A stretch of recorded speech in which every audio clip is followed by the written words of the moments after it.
Hello everyone.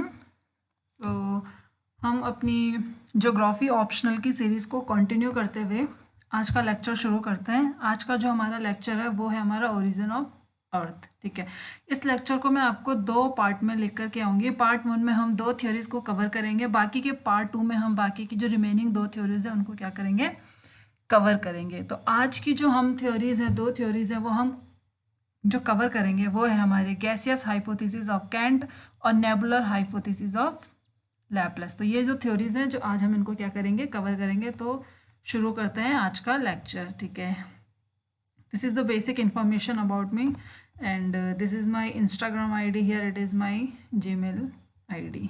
ठीक है, तो थ्योरीज को शुरू करने से पहले I would like to tell you कि इनका बेसिस क्या है, कि थ्योरीज आपकी कैसे डेवलप हुई हैं। ठीक है, as you guys can see we have 3 types of concepts. ठीक है, इन कंसेप्ट्स का बेस है एक मासिव बॉडी, यानी कि उस मासिव बॉडी से आपका क्या हुआ है, आपका जो सोलर सिस्टम है उसका क्या हुआ है, वो आपका जो सोलर सिस्टम, आपके जो प्लैनेट्स हैं, आपके अर्थ है, वो वहाँ से आपके क्या हुए, इवॉल्व हुए हैं। ठीक है, मोनिस्टिक कंसेप्ट यानी कि आपकी एक सिंगुलर बॉडी इन्वॉल्व है।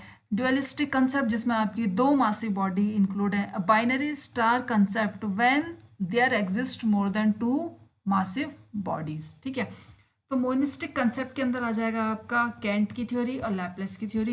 ये दो थ्योरीज हम क्या करेंगे, नेक्स्ट लेक्चर में कवर करेंगे। ये ड्यूअलिस्टिक कंसेप्ट वाला जो क्वेश्चन है ये आपका ज्योग्राफी में पहले भी आ चुका है। ठीक है, अब हम कैंट की थ्योरी देखते हैं। कैंट की जो थ्योरी है, कैंट ने ये थ्योरी दी थी आपकी किसमें, कौन से ईयर में, 1755 में। ठीक है, so basically the gaseous hypothesis of Kant was based on the sound principle of Newton's law of gravitation and rotatory motion. अच्छा, अब ये न्यूटन्स लॉ ऑफ ग्रेविटेशन क्या है। ठीक है, अब हमारे पास दो पार्टिकल्स हैं, दो पार्टिकल्स का क्या है, अपना अपना मास है, m1 और m2। ठीक है, इन दोनों की, ये इसका सेंटर है, ये इसका सेंटर है, इन दोनों सेंटर के बीच की जो दूरी है, डिस्टेंस है, वो सपोज है r है। तो न्यूटन्स लॉ ऑफ ग्रेविटेशन कहता है कि ग्रेविटेशन फोर्स इक्वल्स टू हो जाएगा आपके किससे, मास 1 और मास 2 का जो प्रोडक्ट है अपॉन r स्क्वायर। ठीक है, तो ये है आपका न्यूटन्स लॉ ऑफ ग्रेविटेशन। ठीक है, अब कैंट ने अपनी थ्योरी को प्रूव करने के लिए क्या दिए, कुछ बेसिक क्या दिए, एक्सियम्स दिए। ठीक है, एक्सियम्स में उसने क्या किया, there exist a primordial hard matter already. ठीक है, कैंट ने कहा कि पहले से एक क्या करता है, यूनिवर्स में आपका हार्ड मैटर क्या करता है, एग्जिस्ट करता है, जो एक बहुत ही स्लो स्पीड से क्या कर रहा है, आपका रोटेट कर रहा है। ठीक है, और जो ये आपका हार्ड मैटर है, ये हार्ड मैटर आपका बना हुआ है किससे, कोल्ड, सॉलिड और मोशनलेस पार्टिकल्स। ठीक है, जो आपका क्लाउड ऑफ गैस है ये आपका क्या, प्राइमोर्डियल मैटर है। इसके अंदर क्या है, आपके पार्टिकल्स है, दीज पार्टिकल्स आर मोशनलेस, ये क्या आपके सॉलिड है। लेकिन जो आपका प्राइमोर्डियल हार्ड मैटर है ये क्या कर रहा है, बहुत ही स्लो स्पीड में क्या कर रहा है, आपका रोटेट कर रहा है। स्टार्टिंग में इस हार्ड मैटर का जो टेम्परेचर है वो आपका है 273 डिग्री सेंटीग्रेड, जिसको आप कहते हैं 0 डिग्री केल्विन भी। ठीक है, तो ये आपका क्या हो गया, इस हार्ड मैटर का टेम्परेचर हो गया है। ठीक है, अब कैंट ने कहा कि ये जो पार्टिकल्स हैं, इन पार्टिकल्स के बीच में आपका क्या होगा, एक कोलिजन स्टार्ट हो जाता है, यानी कि पार्टिकल्स क्या करते हैं, ये आपस में क्या करेंगे, कोलाइड करेंगे due to the mutual gravitational force. जिन पार्टिकल्स का ग्रेविटेशनल फोर्स क्या होगा, म्यूचुअल होगा, वो क्या करेंगे, आपस में क्या करेंगे, उनमें कोलिजन होगा। ठीक है, अब हम आ रहे हैं थियरी पे। अभी मैंने आपको बताया कि आपका कोलिजन कैसे स्टार्ट हुआ। कैंट ने कहा आपके कोलिजन होने पे आपका क्या होगा, there will be a random motion.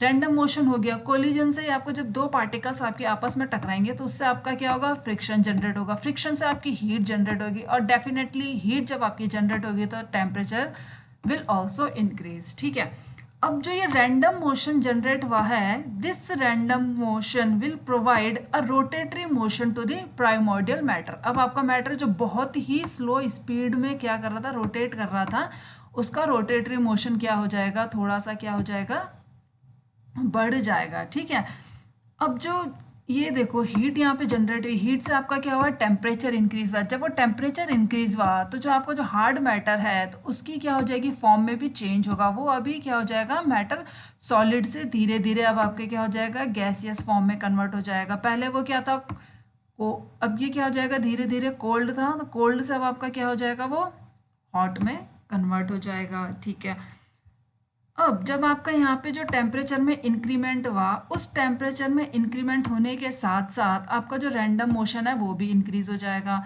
जो आपका रेट ऑफ कोलिजन है that will also increase, and this increment in the rate of collision will provide a impetus to rotatory motion. ठीक है, आप कनेक्शन देख पा रहे हैं, रैंडम मोशन है, रैंडम मोशन से आपका क्या हुआ, कोलिजन बढ़ा, कोलिजन से आपका क्या हुआ, इम्पिटस हुआ। किसको इम्पिटस मिला, किसको, रोटेटरी मोशन को।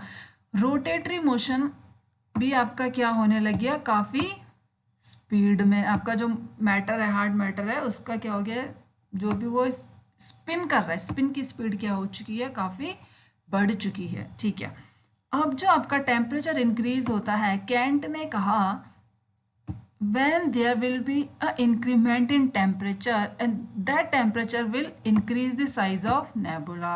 जब आपका नेबुला का साइज इंक्रीज होगा तो there will be increment in angular velocity. अभी हम आगे जाके देखेंगे जो आपका इवेल्युएशन में देखेंगे कि कैसे यहाँ पे आपकी थियोरी रॉन्ग प्रूव हो जाती है। ठीक है, जब आपका एंगुलर मोमेंटम बढ़ा, एक सर्टेन कंडीशन पे आपका एंगुलर मोमेंटम इतना हाई हो जाता है कि आपका centrifugal force becomes greater than centripetal force. Centrifugal force क्या हो जाता है आपका, जो आपके सेंटर से अवे जाता है। ठीक है, आपके ऑब्जेक्ट्स को सेंटर से बाहर फेंकता है। सेंट्रीपिटल फोर्स क्या हो जाता है, टुवर्ड्स द सेंटर, ये आपके सेंटर के तरफ लगता है। ठीक है, तो अभी आपका यहाँ पे सेंट्रीफ्यूगल फोर्स क्या हो गया, ज़्यादा हो गया सेंट्रीपिटल फोर्स से। Due to this increment in temperature, in size and this angular momentum, there will be a rapid spinning of nebula. ठीक है, जब नेबुला की स्पीड इतनी तेज हो जाती है तो एक इरेगुलर रिंग आपके मिड पोर्शन में से क्या हो जाएगी, डिटैच हो जाएगी आपके इस नेबुला से। तो ये क्या करेगी, एक प्लैनेट का फॉर्म करेगी। इस प्रकार से आपकी 9 सच रिंग्स आपकी क्या हो जाएंगी, इस नेबुला से क्या हो जाएंगे, डिटैच हो जाएंगे, जिससे आपके क्या हो जाता है, 9 प्लैनेट्स का फॉर्म होगा, जिसमें से आपकी क्या होगी, अर्थ भी एक होगी। तो ये थी आपकी कैंट की थ्योरी। ठीक है, इसके बाद आ जाते हैं हम इवेल्युएशन पे। ठीक है, इनिशियली जो आपकी थ्योरी थी कैंट की, इनिशियली उसको क्या किया गया, काफ़ी एप्रिसिएशन मिला, लेकिन कुछ टाइम बाद धीरे धीरे जब आपकी क्या होने लगा, टाइम आपका स्पेंड हुआ, धीरे धीरे जियोग्राफर्स आए, उन्होंने और रिसर्च की, तो आपकी जो कैंट की थियोरी है उसे क्या कर दिया गया, अनसाउंड प्रूव कर दिया गया। ठीक है, कैसे, बिकॉज किन बेसिस पे आपको अनसाउंड प्रूफ किया गया, क्या ये ड्रॉबैक्स थे आपके किसके, कैंट की थ्योरी के। There was no explanation for the origin of hard matter. ठीक है, कैंट ने कहा कि ये हार्ड मैटर है, ये क्या है, सुपर नेचुरली आपका क्या था, प्रेजेंट था आपके यूनिवर्स में। ठीक है, बाकी कैंट ने कोई भी प्रॉपर एक्सप्लेनेशन नहीं दी कि कैसे आपका जो है पार्टिकल्स के बीच में आपका रैंडम मोशन जनरेट होता है, और उस रैंडम मोशन जनरेट होता है, जो कोल्ड पार्टिकल्स हैं उनसे हीट जनरेशन कैसे हो सकता है, क्योंकि कोल्ड पार्टिकल से कभी भी आपका हीट जनरेशन नहीं हो सकता है। ठीक है, कोलिजन कभी भी क्रिएट नहीं करता रैंडम मोशन। ठीक है, कैंट ने कहा था कि आपके कोलिजन से रैंडम मोशन जनरेट होता है, लेकिन कोलिजन से कभी भी रैंडम मोशन जनरेट नहीं हो सकता है। This is against the laws. ठीक है, कैंट की जो थ्योरी थी that was against the law of conservation of angular momentum. ठीक है, उसने क्या बोला, टेम्परेचर हुआ, नेबुला का साइज इंक्रीज हुआ, एंगुलर मोमेंटम बढ़ा नहीं, लेकिन टेम्परेचर से कभी भी आपका क्या नहीं हो सकता है, एंगुलर साइज इंक्रीज नहीं होगा, और साइज इंक्रीज होने से आपका क्या होता है, कभी भी एंगुलर मोमेंटम इंक्रीज नहीं होगा, क्योंकि एंगुलर मोमेंटम हमेशा इन्वर्सनली प्रोपोर्शनल होता है 1/r। आर आपका क्या है, यहाँ पे डिस्टेंस है। तो इस प्रकार से हमने देखा कि कैंट की थ्योरी का बेसिस क्या था, क्या उसने एग्जाम्स लेके चले थे, और क्या उसका इवेल्युएशन हुआ। ठीक है, अब इसके बाद आती है हमारे पास लैपलेस की थ्योरी। लैपलेस ने क्या किया, जो आपके ये ड्रॉबैक्स थे इन ड्रॉबैक्स को क्या किया, ओवरकम किया और अपनी थियोरी प्रोवाइड करवाई। ठीक है, तो इसका कंक्लूजन क्या हो जाएगा, हमने देखा कि जो कैंट की थ्योरी थी पहले तो अप्रूव की गई लेकिन बाद में उसको रिजेक्ट कर दिया गया। ठीक है, लेकिन this theory has paved the way for other geographers like Laplace. Laplace की जो थ्योरी थी उसके लिए उसने डेफिनेटली एक क्या किया, पाथ प्रोवाइड करवाया। ठीक है, अब आ गया हमारे पास नेबुलर हाइपोथेसिस ऑफ लैपलेस। ठीक है, अभी मैंने आपको बताया लैपलेस ने क्या किया, जो ड्रॉबैक्स थे आपके, किसके ड्रॉबैक्स थे आपके कैंट की थ्योरी के, उनको क्या किया उसने, ओवरकम किया और उनको ओवरकम करने के बाद अपनी थ्योरी प्रोवाइड करवाई। ठीक है, तो अब इसने लैपलेस ने भी पहले कुछ एक्सियम्स लिए, कुछ अजम्पशंस लिए, तो उसमें क्या थे कि there exist a hot nebula. ठीक है, क्योंकि ड्रॉबैक क्या था कि कोल्ड नेबुला कभी भी क्या नहीं कर सकता है, मोशन नहीं क्रिएट कर सकता या फिर रोटेटरी मोशन कभी भी क्रिएट नहीं कर सकता है। तो लाप्लास ने क्या किया, there exist a hot nebula. ठीक है, और बोला कि hot nebula was rotating from the beginning. जो ये हॉट नेबुला है ये क्या कर रहा है, यूनिवर्स में पहले से ही क्या कर रहा है, स्पिन कर रहा है। ठीक है, अब धीरे धीरे जब ये स्पिन कर रहा है तो इससे क्या हो रहा है, due to the loss of heat this nebula is continuously cooling down. और जो कॉन्टिन्यूसली जो आपका कूल हो रहा है उससे आपका जो नेबुला का साइज है वो भी क्या होता जा रहा है, कॉन्ट्रैक्ट होता जा रहा है। ठीक है, जिससे आपका साइज क्या हो रहा है, रिड्यूस होता जा रहा है। अब हम आ जाते हैं थियोरी पे। ठीक है, लाप्लास ने कहा the size of nebula was continuously contracting due to the loss of heat, thus reduction in size and volume of the nebula increased the circular velocity। ठीक है, साइज ऑफ नेबुला क्या हो रहा है आपका, कॉन्ट्रैक्ट होता जा रहा है due to the loss of heat.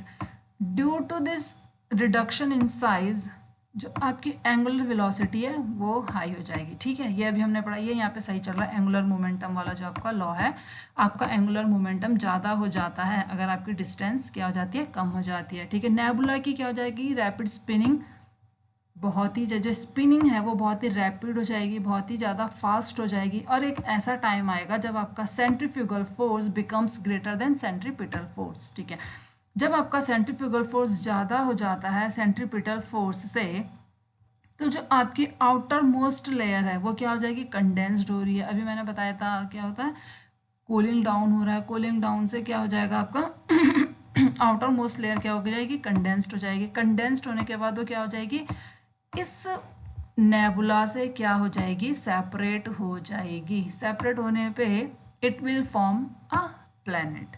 लेकिन लाप्लास ने कहा कि इस नेबुला से केवल आपकी क्या हुई है, एक ही रिंग डिटैच हुई है, बाकी जो आपके 8 प्लैनेट्स हैं वो इससे क्या हुए हैं, डिटैच हुए हैं।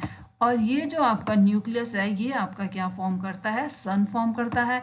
और ये जो आपका डिटैच रिंग भी है ये ये रिवॉल्व करेगा इसके चारों ओर। ठीक है, ये इसके चारों ओर क्या करेगा, चक्कर लगाएगा एक ऑर्बिट में। ठीक है, अब इवेल्युएशन करते हैं हम। ठीक है, the theory of Laplace got huge and mass respect for 150 years. ठीक है, 150 सालों तक तो क्या चला, इसको काफ़ी रिस्पेक्ट मिली। लेकिन by the time there was improvement in science and technology, जिससे धीरे धीरे जो आपकी लाप्लास की थ्योरी है वो क्या होती गई, फेड होती गई। ठीक है, अब बाकी रीजंस क्या थे, कैंट ने भी कोई एक्सप्लेनेशन नहीं दिया था ओरिजिन का और स्पिनिंग का नेबुला का। सेम जो आपका क्या है लाप्लास है, लाप्लास के पास भी कोई एक्सप्लेनेशन नहीं थी कि कैसे आपका जो हॉट नेबुला है वो उत्पन्न हुआ है और कैसे वो क्या कर रहा है, स्पिन कर रहा है। ठीक है, there was no explanation for why only such 9 rings. ठीक है, केवल आपकी 9 रिंग्स ही क्यों फॉर्म हुई है, आपके बाकी रिंग्स क्यों फॉर्म नहीं हुई हैं। ठीक है, अब उसने बोला था कि जो नेबुला था, जिस नेबुला से हमारी रिंग आपकी क्या हुई है, डिटैच हुई है, ये आपका सन है। लेकिन अगर आपका ये सन है, इसमें से अगर आपके मिड पोर्शन में से अगर आपकी कोई रिंग अगर डिटैच हुई है तो there shall be a bulge in the middle. लेकिन सन में ऐसा कोई भी बल्ज नहीं पाया जाता है, तो जिससे हम लाप्लास की थ्योरी को भी क्या कर सकते हैं, रिजेक्ट कर सकते हैं। तो इस प्रकार से हमने देखा कि कैसे कैंट की थ्योरी थी, लाप्लास की थ्योरी थी, सेकेंड लेक्चर, इसका जो सेकेंड पार्ट आएगा इस लेक्चर का, in that lecture I will be discussing the dualistic concept and the binary concept, ठीक है, चैम्बरलिन और रसेल की हम क्या करेंगे, थियोरीज को कवर करेंगे। तो ये था आज का लेक्चर गाइज। आई होप आपको लेक्चर पसंद आया होगा। प्लीज़ मेरे चैनल को सब्सक्राइब कीजिए, लाइक कीजिए, शेयर कीजिए। धन्यवाद। Thank you so much.